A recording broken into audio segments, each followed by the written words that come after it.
साबिक वजीर और कांग्रेस पार्टी के सीनियर कायद मोहम्मद अली शब्बीर ने रियासती हुकूमत की जानिब से सरकारी मुलाजमतों में मुस्लिम कोटे को मौजूदा 4% से कम करके 3% करने की इत्तलात पर सख्त तशवीश का इजहार किया।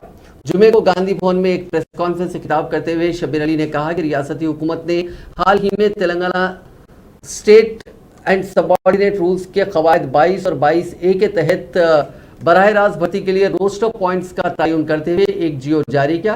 इन नए कवायद में मुलाजमतों में मुस्लिम तहफ़्फ़ुज़ात को 4% के बजाय 3% कर दिया गया। उन्होंने कहा कि वज़ीर आला चंद्रशेखर राव को इस सिलसिले में उन्होंने एक ख़त लिखा और इस रोस्टर पर वजाहत तलब की है। उन्होंने कहा कि अगर रियासती हुकूमत इस पर वजाहत नहीं देती है तो कांग्रेस पार्टी अदालत का दरवाज़ा खटखटाएगी।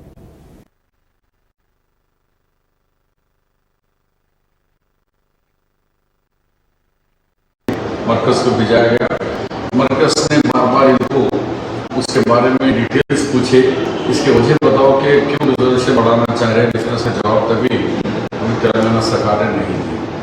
लेकिन अभी कल परसों से लोगों में एक तशवीश और एक डर सा पैदा हो गया है।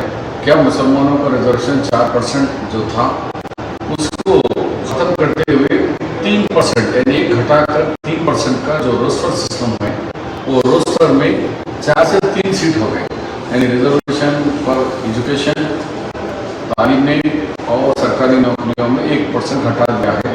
ये जो डस्ट कर रहा है कितना सच है, इसके लिए मैंने चीफ मिनिस्टर साहब को आज अपना एक खत लिखा है। इस खत में डिमांड कर रहा हूँ चीफ मिनिस्टर को और चीफ सेक्रेटरी को कि फौरी इसका जवाब दें।